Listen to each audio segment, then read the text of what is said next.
wote wako vizuri na wako tayari. Ya ukihesabu kwa hizo mechi ni tangia kikosi kimekamilika.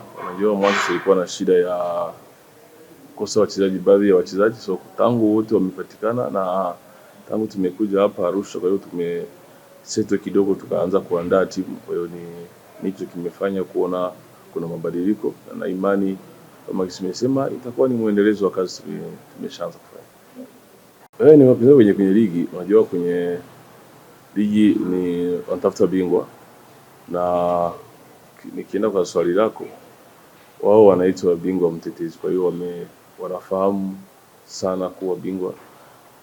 Kwa hiyo tumejiandaa tukijua kuwa tunakutana na nani na pia tunaelewa umuhimu wa mechi. Awali ya yote napenda kumshukuru Mwenyezi Mungu kwa kuweza kutamsha salama asubuhi ya leo. Sisi kama wachezaji tumejiandaa vyema, tumejiandaa vizuri kwa ajili ya mchezo wa kesho. Tunatambua umuhimu na ugumu wa mchezo wa kesho, lakini tumejiandaa vyema kwa kuweza kupata alama 3. Tumeongeza kitu kikubwa kwenye timu kwa sababu huko nyuma tulikuwa kidogo tuna vitu tunapungukiwa, lakini wao walipofika wameongeza kitu kikubwa kwenye timu na muunganiko mzuri wa wachezaji. Ndio maana hata mechi zilizopita tumeweza kupata matokeo mazuri. Kwa hiyo na imani kwa kuelekea mchezo wa kesho tumejiandaa vyema na tuweza kupata alama 3.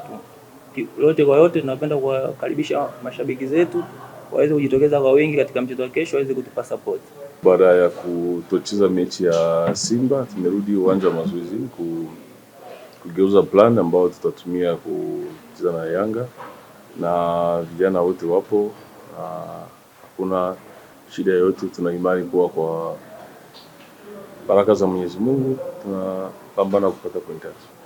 Ndio maana nikasema sisi kama wachezaji tumejiandaa vizuri na tumepewa tekniki nzuri na mwalimu kuweza kuwakabili Yanga kwa ajili ya mchezo wa kesho. Kwa hiyo na imani tutaenda kucheza vizuri na tuweza kupata matokeo katika mchezo wa kesho, na tutawazuia kama wao watakokuja.